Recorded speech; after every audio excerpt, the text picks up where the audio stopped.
This week on The Sceptic, I speak to Michael Reiners, barrister and writer, on Britain's new blasphemy law and how multiculturalism is closely linked with our free speech woes.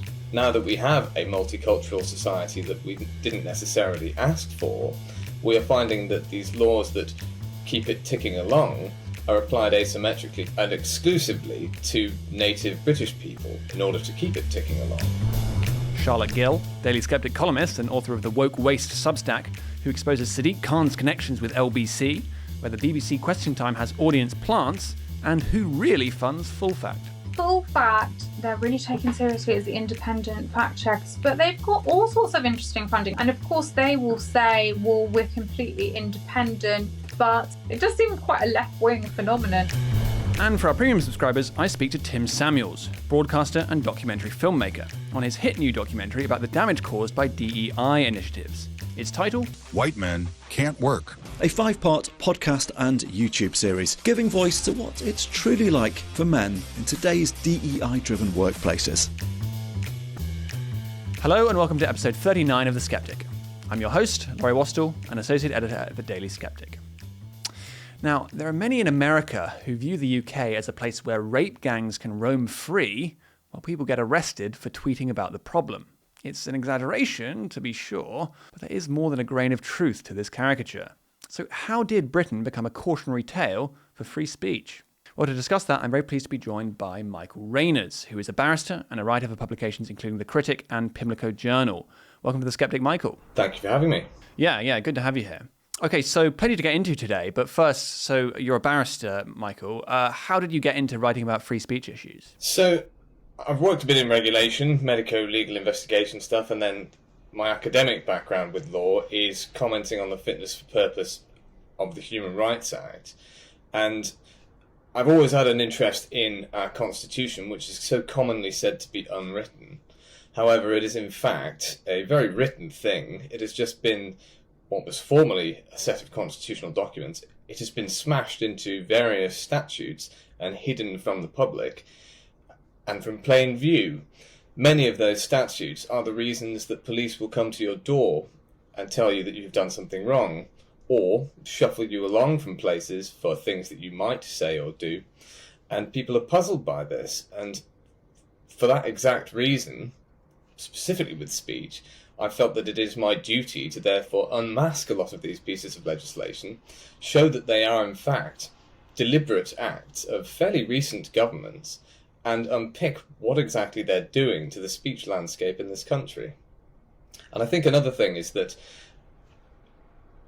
the online implications for speech laws that often predate the internet, that's another thing that has always interested me with our speech landscape, because it seems that most legislators, and indeed our judiciary too, have very little understanding of the culture and the landscape of the internet, the online world, and they treat it with complete parity, if not worse, than speech offences conducted in person. I think that really covers what drew me to this subject, and of course I'm writing myself on these issues, a member of the Free Speech Union, and we are in a bit of a predicament when it comes to speech, and I hope to unpick it. Now, before we do that, I do think it's very important to set the scene here, because, of course, many of these free speech problems we have do seem intimately bound up with the fact of our multicultural society and the difficulties the government finds in managing that. And the solution, really, that it generally opts for is to clamp down on certain kinds of speech. And of course, we saw a really glaring recent example of this with the banning of the French philosopher Renaud Camus, who talks about the Great Replacement, from even coming to Britain. Well, I think there's two veins there. To address the first one, this culture of management, which is the way multiculturalism is playing out, whereby we are not even trusted to live alongside one another naturally. The state inserts itself as a mediator, a censor, and an interpreter in many ways. And ways it does that with respect to speech is through things like the Public Order Act, which I've written on extensively, which of course prevents people from stirring racial hatred and causing alarm and distress at various sections. Now, it's applied asymmetrically and exclusively to native British people, and that's what I'm getting at with this sort of culture of management. now that we have a multicultural society that we didn't necessarily ask for, we are finding that these laws that keep it ticking along are applied asymmetrically to the population in order to keep it ticking along.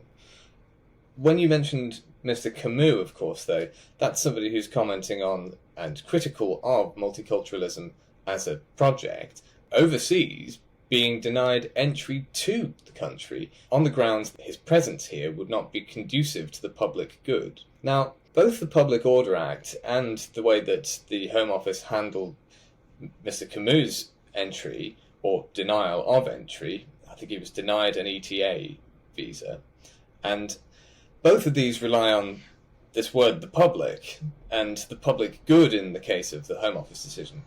Now, the public in some places has ceased to be native Britain.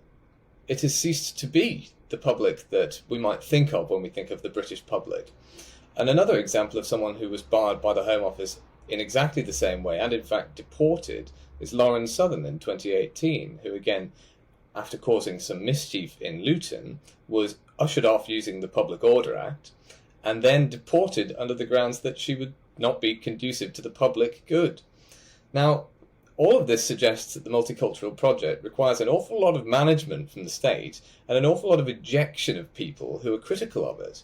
That doesn't seem like a natural state of affairs to me, and if we are needing to use acts initially designed to prevent football hooliganism to eject women like Lauren Southern or elderly French philosopher types from ever coming here as if they may be an immediate threat, then we might reach the conclusion it's a fragile project. And I think especially since the Southport unrest last year, the state has seemed really paranoid about any expression of anti-immigration sentiment. I think you make a good point using the word paranoid, and being in this ivory tower and preventing any kind of mention even of ethnicity of offenders, for example, seems to be top of the priority.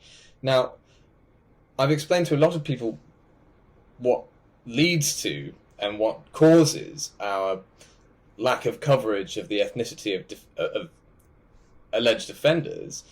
That is, again, the Public Order Act, as if it has its tentacles in so many things. It's baked into Ofcom's regulatory code at Section 3 of that, and in IPSO, the voluntary literary and print regulator, at Clause 12. Both of these essentially say that you shouldn't mention the ethnicity of a alleged offender in case you commit a Public Order Act offence, be that under Section 4, 4A, 5 or 18 or 19. So these are the ones that they're terrified of, and it affects the way our journalism is done. Now, people often think of not reporting the ethnicity of an offender, them trying to cover something up, but in effect, they're just responding to legislation that is in place, things that cause the public to be rather curious and not particularly trusting of the authorities that govern us. And so, Michael, speaking of the Public Order Act, we've had the shocking case this week of Hammock Koskin, who's a Turkish man who burned the Quran in a statement against what he views as the oppressive religion of Islam, and he's been convicted of a public order offence for that. I mean, are we bringing in blasphemy laws by the back door? So, it's been said frequently that this is a backdoor blasphemy law. It's again the Public Order Act, this time Section 5, except it's been added, there's an added aspect, which is the use of Section 31 of the Crime and Disorder Act of 1998, which is to aggravate offences and extend sentences based on the original offence being motivated by hostility towards members of a religious group. And Section 5 of the Public Order Act is the offence, but that is there to aggravate it. And realistically, the Public Order Act could be used on its own for things like this, and therefore we already have blasphemy laws in many respects, but Section 5 deals with alarm and distress caused. It doesn't necessarily have a racial element. That has been tacked on by the use of the Crime and Disorder Act of 1998, and that can be tacked on to just about any offence to create what people commonly call a hate crime. And just one other particularly outrageous thing about this was that, so as he was burning this Quran, he was actually assaulted by a Muslim man in the street. And the judge, in his ruling, seemed to take that as evidence that his burning of the Quran was the problem here, because it was stirring up anger and things like this. And so the blame was not on the man who assaulted him, but rather on him for this speech act. It is, again, one of these instances where actually it seems physical criminality is taken as lesser than an ideological crime. And in this case, an assault being used as proof of the specific demographic of person who has been caused alarm and distress, which to my mind is a total bastardization of how those laws were intended to be used. And so tell us a bit more about that stirring up offence in particular, because of course this is quite a novel idea in our free speech tradition by making it illegal to elicit certain emotions. So Section 19 is the offence that has become famous because of Lucy Connolly. That is the offence of stirring up racial hatred. And what it requires really is beyond belief in this case, and that's why it has shocked so many people. Connolly's tweet was widely circulated, it went viral, and that probably led to the police report in the first place.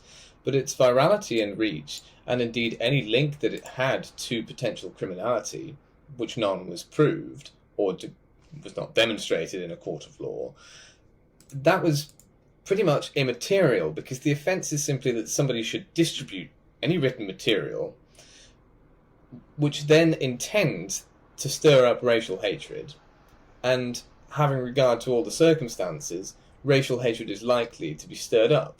So what this means is that a charging officer or a judge has to imagine an observer that would be supposedly stirred by a statement that they did or didn't see to some form of racial hatred. And there's a lot of very weaselly words there, racial hatred itself being stirred to it, and this imaginary person.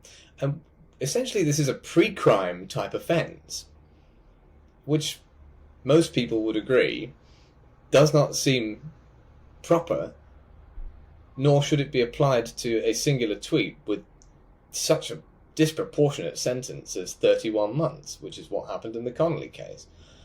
Now, of course, recently people have been talking about Herman, the Attorney General, signing off on that offence. All uses of Section 19 under the Public Order Act, the stirring up racial hatred offence, require the AG's sign-off.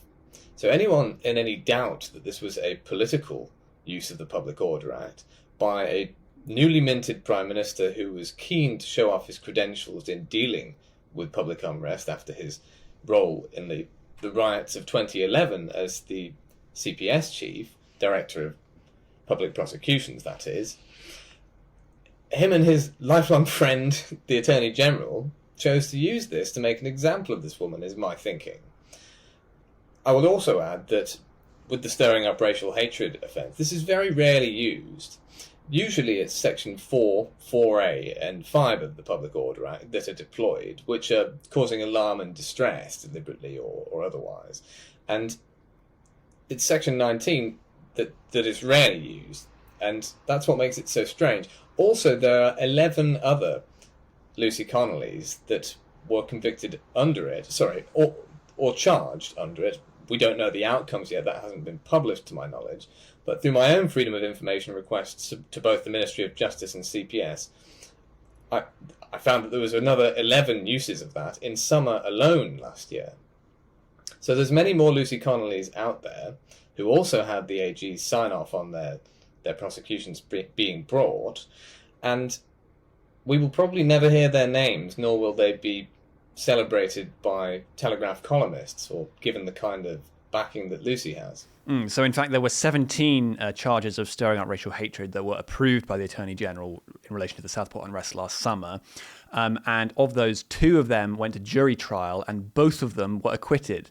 So the first is Mark Heath back in October, and better known is Jamie Michael, former Royal Marine, in February, and so dim a view did the jury take of his prosecution that they returned to find him not guilty in just 17 minutes. Incredible, yeah. So there's questions over the Lucy Connolly charge, but there's also questions over this. Well, that was part of the nature of the appeal, was it not? That Connolly had been sort of encouraged to plead, seemingly, by her solicitor, and he was on the stand in that appeal. So I was concerned very much with some of the uses of the POA to just coerce pleas.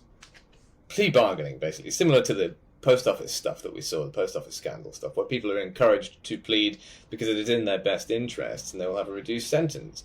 And a lot of people in that terrifying situation of being arrested, being confronted with a duty solicitor, not having access to perhaps even knowing that FSU exists, will then take those pleas. And I think Connolly, in the panic of it, would have likely done the same. And that was what a lot of the appeal was about too. But yeah, I heard about the Heath stuff, and they acquitted him very quickly after the CPS had built quite a dossier of his tweets to show them.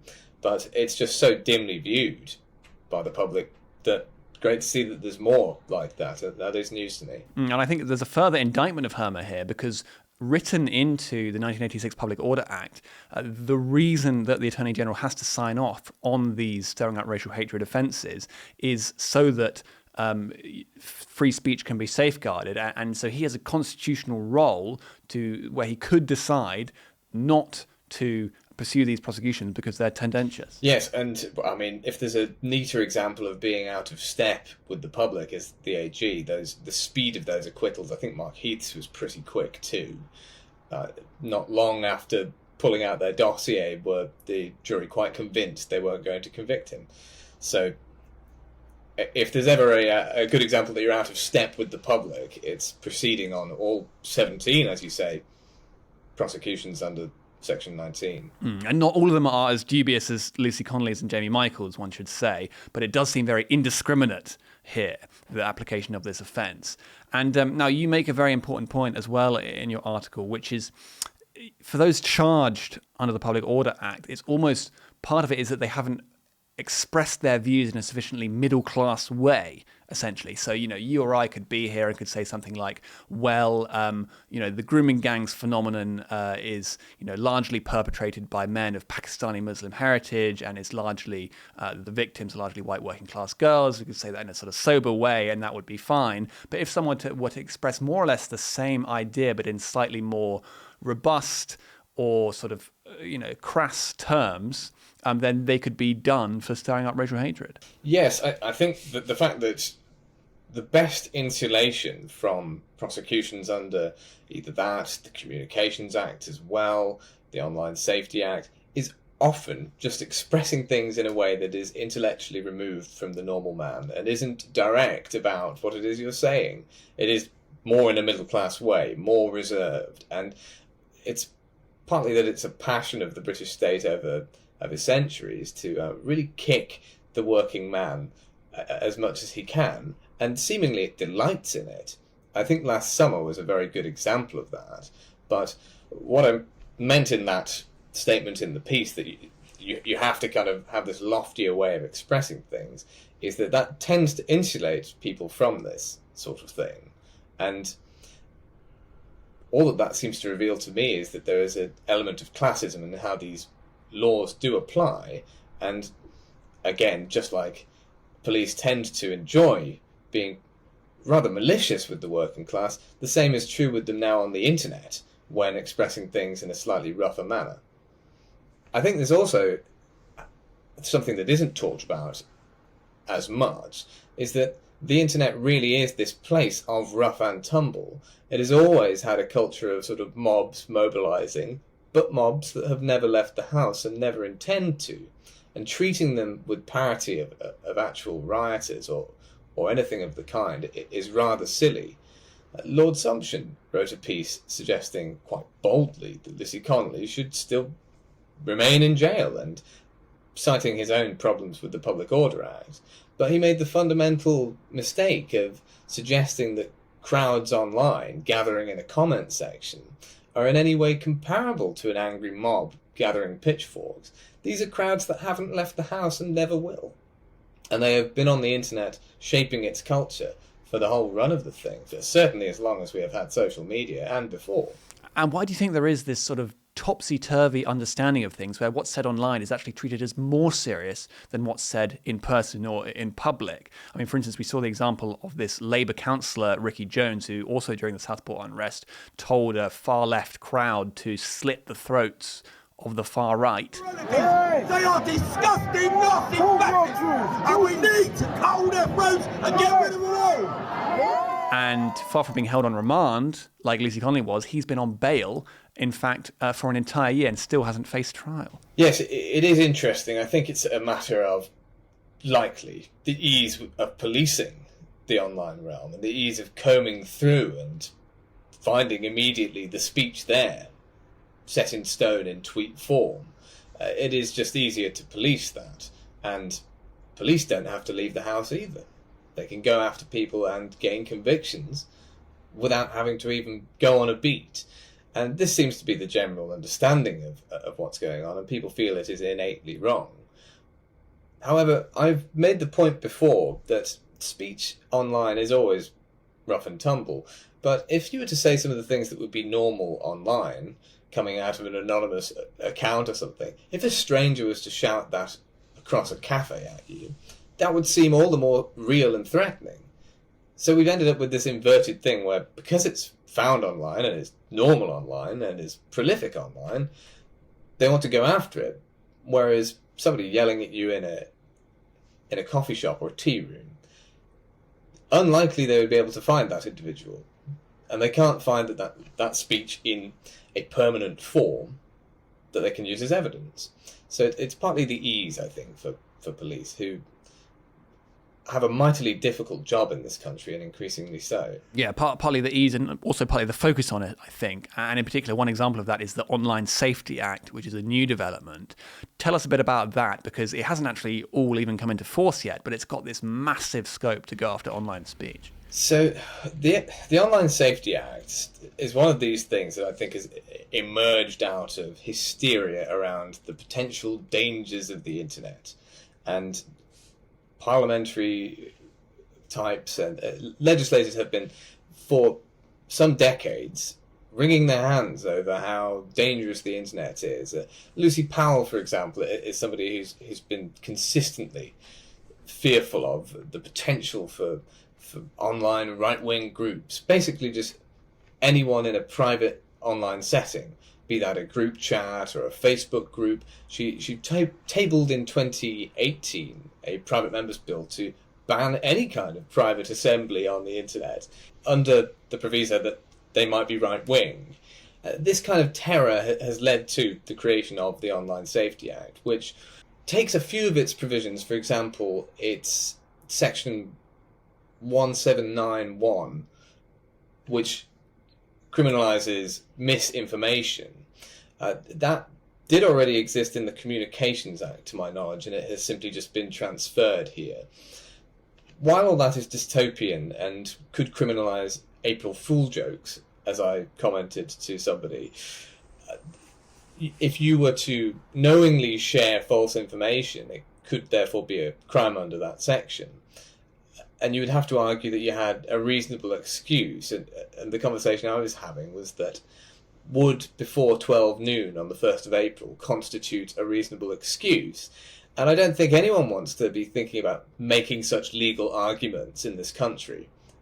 It does show quite where we have come and how far we have fallen in terms of free speech. When Keir Starmer says we have free speech and we're great defenders of it, April Fool's jokes stand the risk of being criminal activity. We don't know if before 12 noon is a reasonable excuse yet. It is a young act. But these are not the most sinister parts about the Online Safety Act. Rather, it is the fact that it empowers Ofcom to mitigate harm and go looking for hate, and indeed requires sites to do so, thus putting this compliance burden onto smaller sites if they are unable to demonstrate that they can. The effect of this is that the OSA has turned Ofcom into a sort of Star Wars Death Star for smallish sites that cannot assure that kind of compliance. And we saw some absurd examples that were reported on, like a hamster owner forum having to close because it had been, basically, Ofcom's Death Star had been test fired at it. There's also some unusual sites like Kiwi Farms, which is sort of known for sharing nasty gossip, and a test firing was tried there on their operations in the UK. So both of those complied with Ofcom's essentially cease and desist unless you can prove that you're rooting out hate on your platform. And they've had to close their doors here. And the reason I use this example of a test firing of a weapon is that, as you say, it's still coming into force and they're still getting into gear in how it will function. What that means for larger platforms and the kind of fines that they would want to levy to something like X, based out of the country but operating in it, and certainly adjusting the speech landscape, I'm sure they're keen to see what they can get away with there.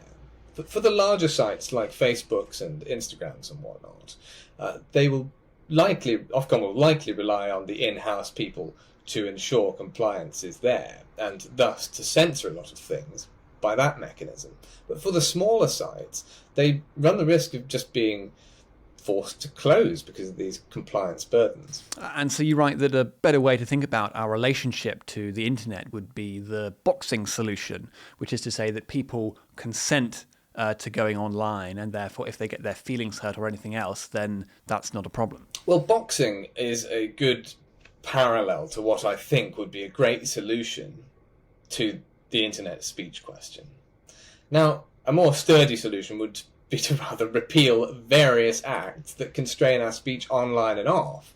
But given so much of it is happening online these days, and so many of our interactions and speech takes place there, we should probably give it an exemption, given the nature and culture of the internet. And I use the parallel of boxing for this reason. Boxing should not necessarily be a legal act at all in this country. And there's much case law of judges scratching their heads as to how this can be legal. What the settlement is that it is regulated and refereed, and the Boxing Association keep this thing very well regulated. Therefore, the criminal law will back away from it, and it is a safe distance from it. Otherwise, you cannot generally consent to an assault to actual bodily harm, and therefore, how can you consent to being beaten in the face for a period of time by another bloke? They've said, okay, it's regulated well enough that the criminal law will back off, and that these people are consenting to it in this regulated environment, and therefore we are backing away from that environment and will not bring prosecutions unless someone is seriously injured and takes a grievance with it. And there's case law on that too.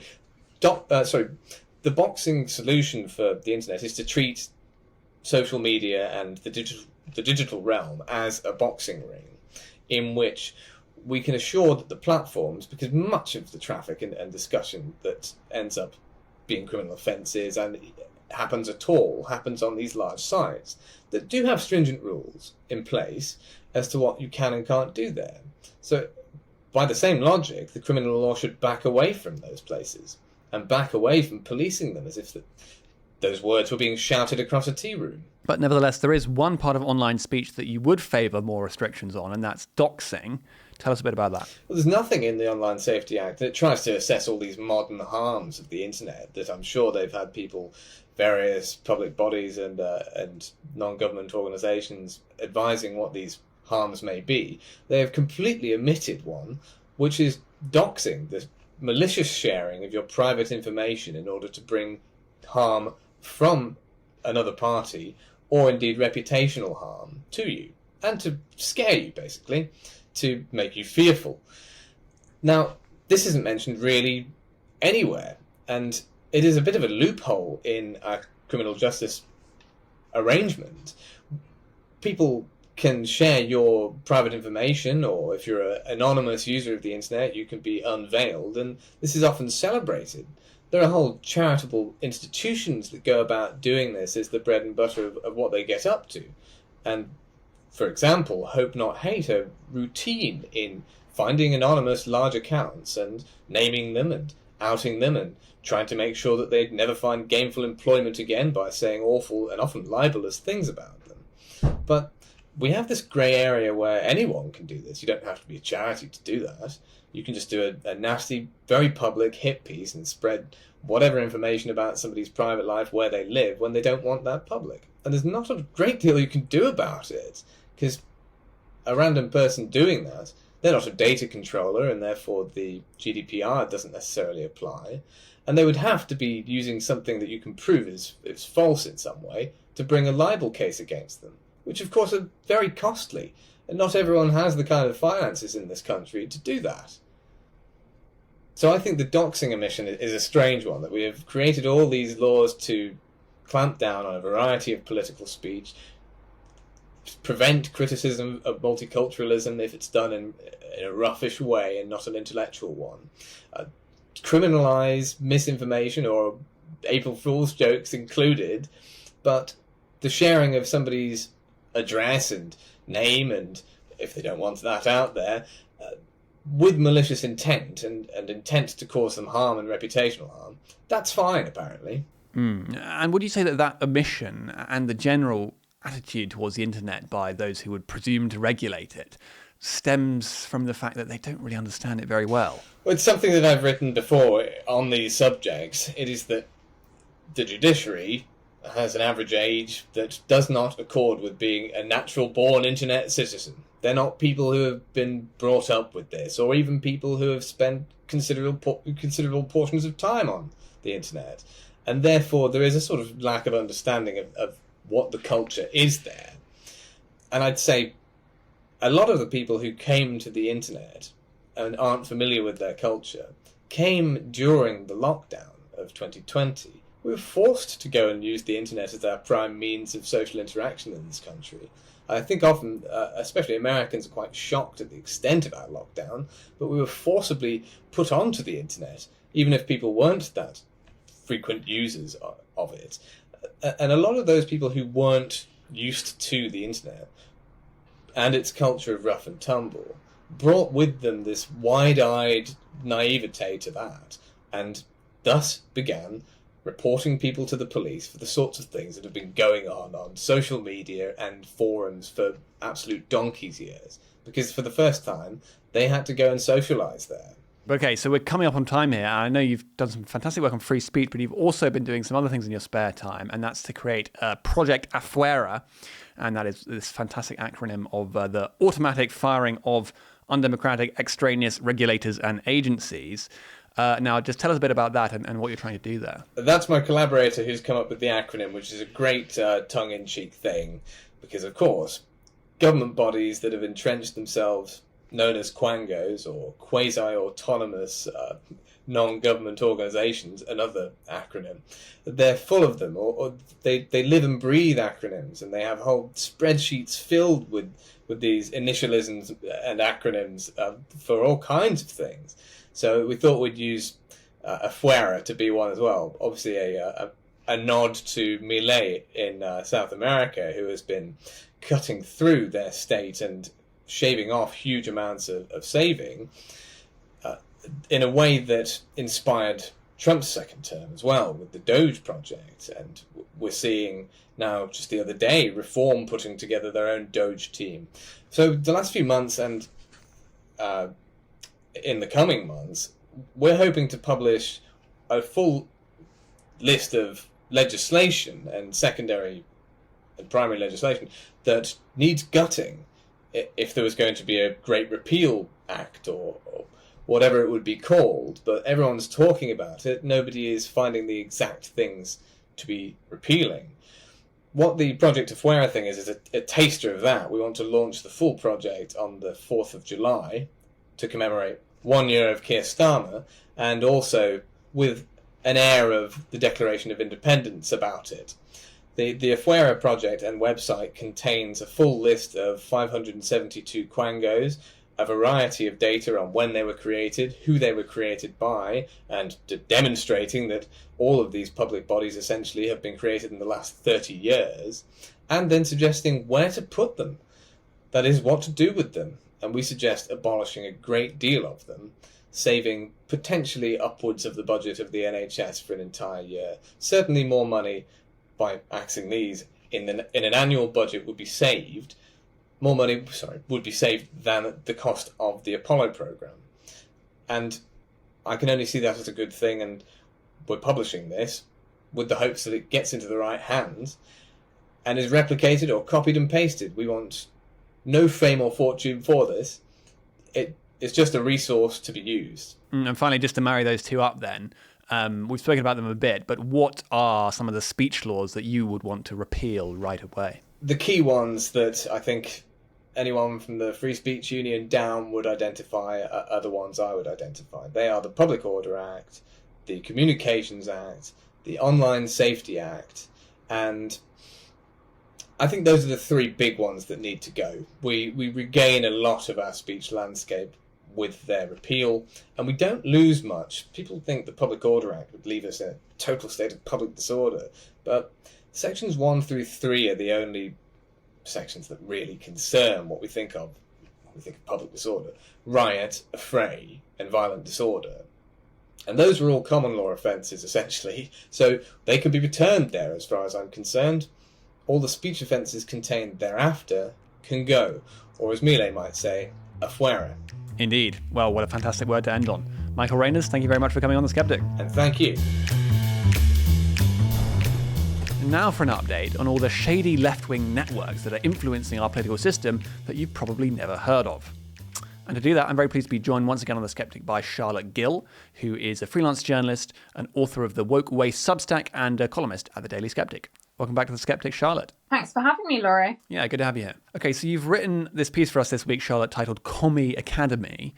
And I think many people will have a sense that these left-wing activists they see on television are almost interchangeable at times. And you know, that they all seem to be singing from pretty much precisely the same hymn sheet.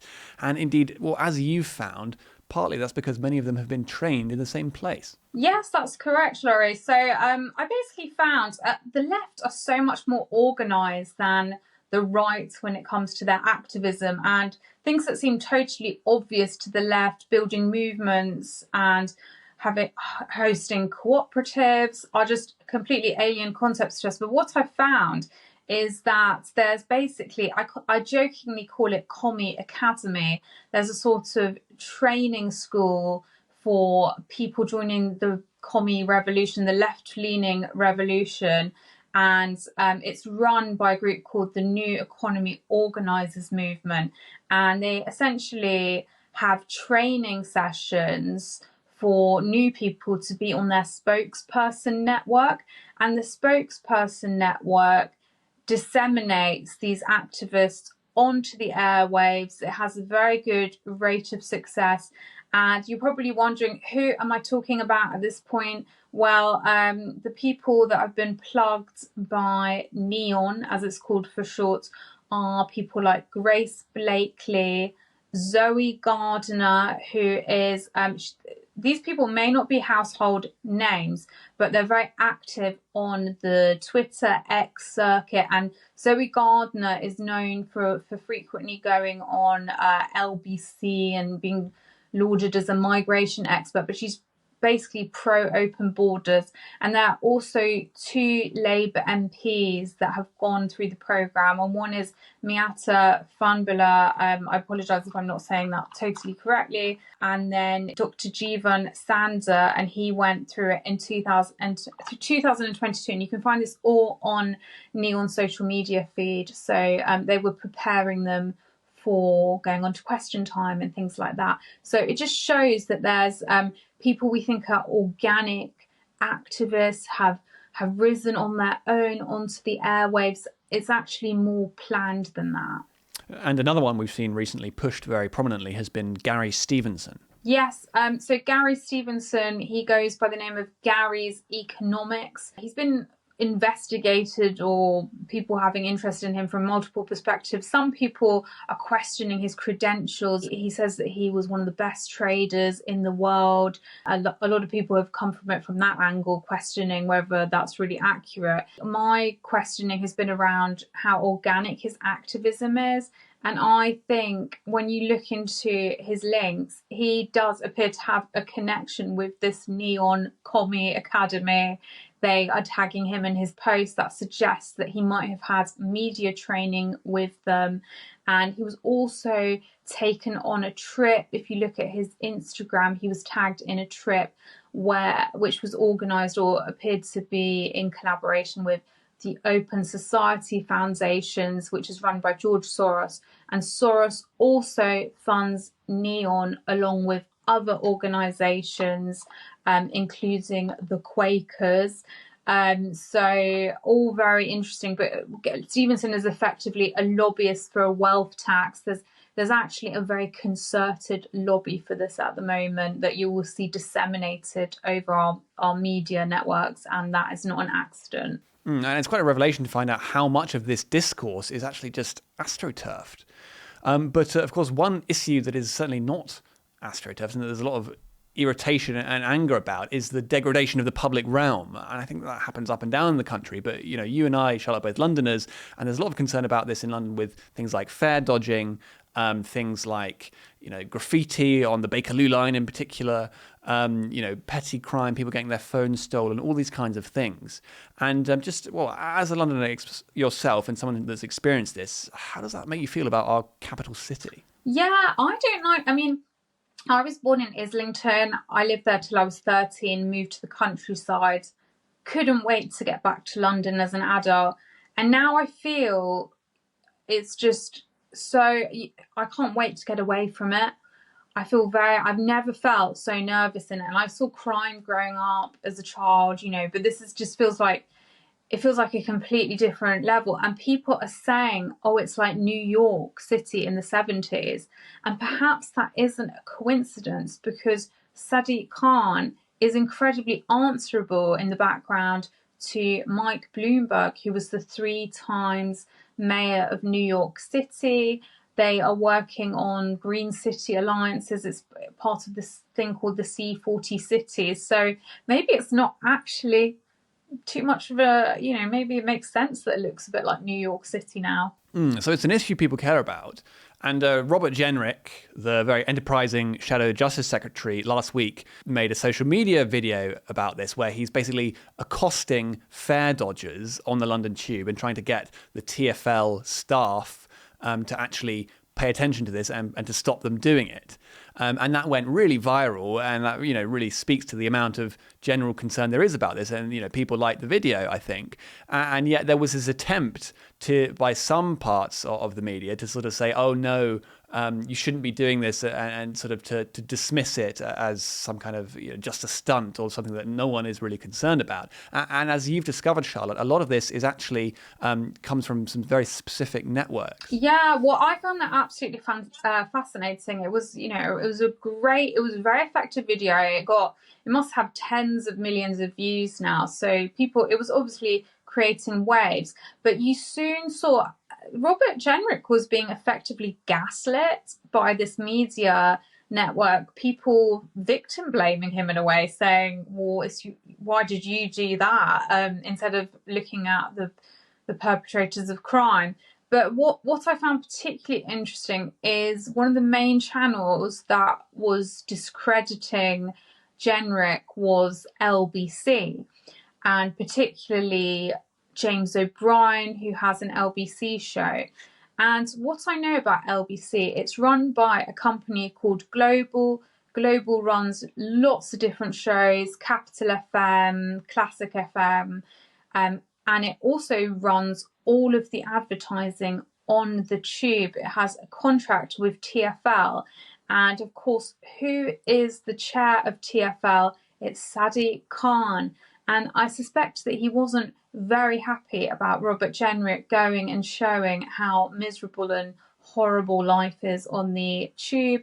And I suspect, to a degree, that LBC broke a scoop saying that, so it had, one of the main things it had was a scoop saying TfL says that Robert Genrich has broken their filming rules. But it's not really, it wasn't an exclusive. It's because the mayor is essentially a client or a partner. He's a commercial partner. So it's like saying, oh, the client's not very happy. And when you dig into LBC, you find that Khan is almost using it as his PR network. You know, He really likes to be interviewed by James O'Brien. They run a show called Speak to Sadiq together. If you search for that hashtag, it will just come up with loads of evidence of, or loads of times that James O'Brien has interviewed Sadiq Khan. And there are questions about whether that's affecting how things are curated. Does he spare the mayor from difficult questions? Of course, it is a conflict of interest if the mayor is a commercial partner with Global, which TfL has a massive contract with. And as you say, it was LBC's first instinct, far from talking about the issue of fare dodging, to go after Robert Genrich with his silly story of, oh, maybe he didn't have permission to film there. And I mean, it's just a strange phenomenon, isn't it, really, that you have someone raising an issue and that should be the issue. And instead, there's blame on him for having raised it in the first place. Yeah, I think definitely. There's a lot of astroturfing does go on, and there are demonstrably, I've written for the Daily Sceptic about one network called the Movement Forward that does coordinate social media activity so that a number of people and accounts are disseminating the same message. But I think in general, one trap that the right really falls into is when people put out a message, for instance, criticising Genrich and trying to gaslight him over very fair concerns about London transport. The right engages in good faith with these arguments and it tries to put people right and explain, and it cannot see how arguments actually might just be lobbying. You know, that if you pay people enough, or if they have a commercial interest in putting out this message, it's not always genuine. So you can't win the argument through trying to correct logic. You have to understand that there are groups and activities that are simply about trying to keep certain people, Labour in power, Greens in power, any party that is putting an agenda in place, and anyone that threatens that, say Robert Genrich, they're going to be coming for them very hard. But it's not about what he actually did. It's about them wanting to get rid of an obstacle to an agenda. And speaking of another place then where reason may not necessarily win out, there's BBC Question Time. And I know that you've been investigating that recently as to the question of whether there are audience plants. Now, well, just tell us a bit more about that. Is that true? Are they all sort of astroturf BBC lovies? Yeah, so my theory hinges on an account on X. So this gets into quite specific X territory. There's an account on X called Farouk. His full name is Farouk Yunus. And he's an example of a certain type of account that people see on Twitter, but they don't really take in, of someone who is plugging lots of content to promote an agenda, what content creators like Farouk will do. And there's another one called Haggis. They're just accounts that we see all the time. They are clipping up content to feed to propagandists, to retweet, to further promote this idea. And what I see Farouk do is on Question Time, there will be people in certain colours. Like the biggest example I saw is there was a guy, the Man in Red, he was called, and he asked a question, and the Man in Red soon started being, he was clipped up by Farouk, and then Alistair Campbell retweeted him and Carol Vorderman retweeted him, and they're sort of pushing a political agenda as well. And then Alistair Campbell found the Man in Red, and somehow very quickly the next day the Man in Red had written an article for the New European magazine. So this was meant to look kind of organic, like, wow, like get this guy on quick. But I think there's a degree of people, they often wear strong colours. So Farouk will clip up the woman in pink, the woman in a certain necklace. I think these activists are being disseminated on Question Time. Very easy to fill in a diversity monitoring form. You know, the producers, they just want to get a balance. So the left-wing activists can say, I love the EU, I do this. and then they can come and ask their questions. And the questions will be very specific. There was with the UK EU summit, I don't know if you remember recently, like where Starmer kind of sold us out over Brexit. Well, again, about in the EU deal. But there was a woman that I think she was a lady in pink who asked about this summit, and it was such a specific question, but it promotes the agenda that Farouk is part of trying to promote, which is all rejoining the EU. So I do have to ask the skeptical question here, Charlotte, which is, how do we know that these aren't just coincidences, right? Is it just that there happen to be people with similar mindsets who organically agree and then retweet each other? I mean, how do you know that there's explicit collusion going on here? Well, you know, I can't be absolutely certain, and it could just be a giant coincidence. I just know, I do know that Farouk perpetuates propaganda, though, from what I've seen. And I do think the way that the man in red, quickly had this piece in the New European begs a lot of questions. But ultimately, a lot of what I do, a lot of my investigations are patterns. And I'm not a computer, and I can never, the way I do my research is, it's not, it's just looking for patterns, basically. And I would say that is a consistent pattern. And even if they were accidental, even if they were just incidental audience members, there is still a pattern of Farouk clipping them and then being fed into the propaganda network, which is propagated by people like Carol Vorderman in order to promote a specific agenda. And I can tell you facets of this agenda. It's pro-EU, pro-putting water into public ownership, very much pro-Palestine. And there's also part of it is pushing press regulation leveson too. So it's quite specific wings to it. And to think about it from the other direction, I mean, it does seem quite unlikely that the BBC would allow on a person expressing a typical right-wing view, and that then gets clipped very widely and successfully, and that you know, it's sort of turned into a social media storm. I mean, that isn't really happening the other way around, is it? Yeah. So I think what the left does is it's most comparable to a psychological study that took place in the 1950s by Solomon Asch. And it's called the line experiment. It's to do with conformity. And very quickly explaining it, it involved getting a group of people together and showing them 3 lines and 1 control line. And they would have to say which of the lines, A, B, C, most resembled the control line. But what happened, and the answer would be very obvious, but what happened is Ash would tell the other participants, he would have one innocent person in the circle and everyone else would be an actor. And the actors would all say the wrong answer. So what does the clueless, the innocent person do? They always gravitate to that answer as well, because people are so susceptible to conformity and crowd pressures. And to come back to the left, all of the left's tactics, a lot of them centre around trying to make the few look like the many.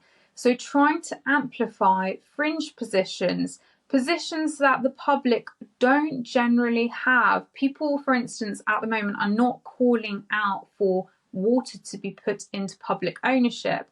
In the past, they weren't arguing that women could have a penis. But once you get these techniques in place, you know, you get shill networks, people disseminating propaganda on Twitter, having multiple accounts so they can make their chorus look bigger, you start to distort people's perception of what mainstream is. And I think my question time conspiracy theory, if you like, is sort of based around a similar phenomenon.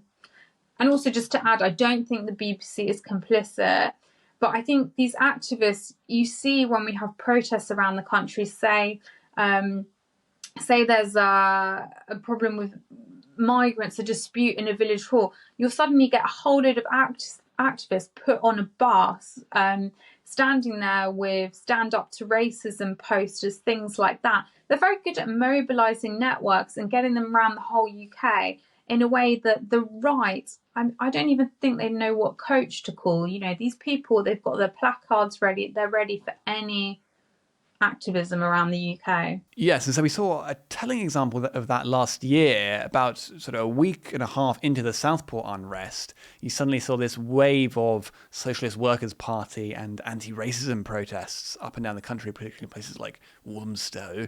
And this was hailed as like a really organic public movement that's put down the riots. But, well, would you imagine that will actually have been so organic? I don't think a lot of their protests are organic. And you also, I mean, I joke that it's, whenever they have protests, it's a Socialist Workers' Day Out, because often you find the same characters there, especially with the eco protests. The left are really good at just creating, I tried to list once all the different activist movements we have, and we just have so many that it's almost impossible.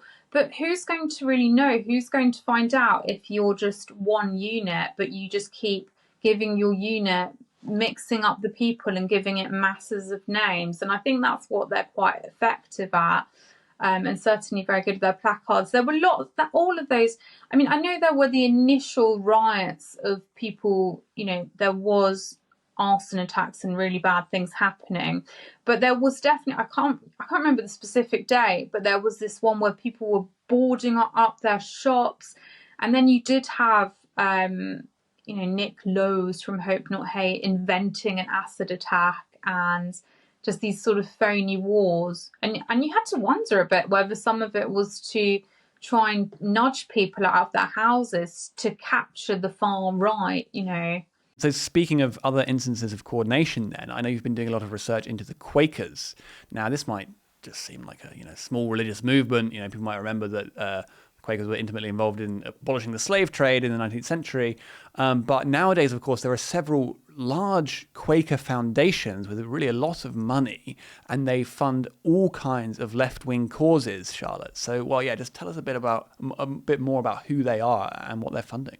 Yeah, so I eventually found out that I was looking into all of these funding networks, and repeatedly the same names were coming up: the Joseph Rowntree Reform Trust, the Joseph Rowntree Charitable Trust, the Barry Cadbury Trust, the Friends Provident. And it really wasn't registering. I can't remember when it hit me. Something gave me an idea these were Quakers. And I suddenly thought, wow, almost everything I'm looking through, left-wing networks, I always find the Quakers. And Quaker foundations, nothing wrong with Quakers, you know, incidentally, historically. I mean, I've really had to try and get into the history, a very superficial history of Quakers. You know, historically, they're great people. You know, they had great values, and they were also very successful at business, you know, in the confectionery industry. You know, Cadbury comes from a Quaker. The Rowntrees, I mean, that's now been sold to Nestle, but banks, Lloyd's Banks Group, what's the other one? Clark's Shoes originated from Quakers, and the fact they had their social values did contribute to the success of those businesses. They were known for being honourable, good people who treated their workers very well. I think Quakers, reading between the lines, I think it has been, I mean, there is an element that Quakers can be a little bit woke. When I've listened to them on podcasts and things like that, they do sound quite woke. And I don't know if these are just, you know, the type of people that go on podcasts, how representative they are of the whole Quaker population. But they're very concerned about reparations, particularly any of the confectionery, like cocoa wealth and where that came from. They're very preoccupied with climate change. Obviously, they're pacifists, they don't believe in war. But I think it's also been, to an extent, sort of corrupted by Marxists. And, you recently saw the arrests of Youth Demand at one of the Quakers centres. They've got lots of Quaker centres around the UK, and basically, I think Marxists have worked out that Quakers have a whole lot of money to be made of, and these can be plugged into their various institutions, especially as Quakers have a lot of concerns about reparations and things like that. So you can find them everywhere at the moment, actually. So it has been quite interesting digging around. And Charlotte, I know there's a particular link from a Quaker trust to an MP in Parliament. Tell us about that. Yeah, so the Barrow Cadbury Trust, which is a really wealthy Quaker foundation, its long-standing director was Ruth Cadbury, who's now a Labour MP. So she did resign in 2015 from her roles on the Barrow Cadbury Trust when she became an MP. But I do find her quite interesting because she's a sponsor on the assisted dying bill. And I have found links between the Barrow Cadbury Trust to assisted dying. And she's also a humanist. And I do believe that humanism is another institution or whatever it is, like religion of types that if you plotted a Venn diagram of Marxism and Quakers, it would be very strong between humanism, Marxism, those three things. And so finally, while I've got you, another left-wing industry is the fact checkers and the disinformation experts and really the online censorship cheerleaders.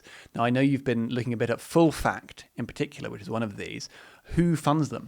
Yeah, so Full Fact, they're really taken seriously as independent fact checks, but they've got all sorts of interesting funding. So in 2023, that's the last tab on their website available, they were given £522,632 by the Tides, Google.org charitable giving fund. Meta gave them £370,000. Other foundations, so the Quakers come up again, Joseph Rowntree Charitable Trust, John Ellerman Foundation, European Media and Information Fund. And of course, they will say, well, we're completely independent. Fact-checking can only be independent. But it does overwhelmingly seem to be a problem that it does seem quite a left-wing phenomenon. A lot of it, the strength of the fact-checking industry now does seem to have come about post-2016 with Brexit and Trump. It's as if, a lot of the establishment couldn't get its head around the fact that people had voted the wrong way. So now they're going to make sure that their brains are corrected. Charlotte Gill, thank you very much for coming on The Sceptic. Thanks for having me. Now, we all know that in today's woke world, if you're diverse, then that means you're on top. But what does that mean for those who find themselves at the bottom of the hierarchy of woke victimhood? White men. Well, to discuss that, I'm very pleased to be joined by Tim Samuels, who's a documentary maker, broadcaster, and author of the best-selling book on masculinity, Who Stole My Spear?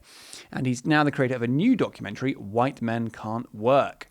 Welcome to The Sceptic, Tim. Thank you. Good to see you. Yeah, good to have you here. So we'll get onto this documentary in a second, but first, just tell us a bit about your career as a documentary maker and filmmaker. And I mean, you've covered a lot of different topics in your time. Why did you end up choosing this particular topic? Yeah, so I spent a lot of my career at the BBC. I was a correspondent at Newsnight, BBC Two Current Affairs. I did a show called Men's Hour on 5 Live, which was unfashionable at the time, back in 2010, saying men need a voice. I worked for American TV, reported around the world. That's the end of the free part of the podcast. If you'd like to listen to the bonus interview, you'll need to become a regular donor to the Daily Sceptic. For as little as £5 a month, not only will you be able to watch or listen to the whole podcast, you'll also be able to access articles behind our paywall and join our discussion forum on Discord, where you'll have an opportunity to discuss the latest content on the Daily Sceptic with other donors, members of the editorial team, and some of your favourite contributors. Once you've become a donor, log in to the Daily Sceptic using the same email, and you'll find a link to the premium version of the podcast on the homepage, including instructions about how to listen to it on your favourite podcasting app. Remember, you can access all this bonus content for as little as £5 a month. Just go to dailyskeptic.org/donate.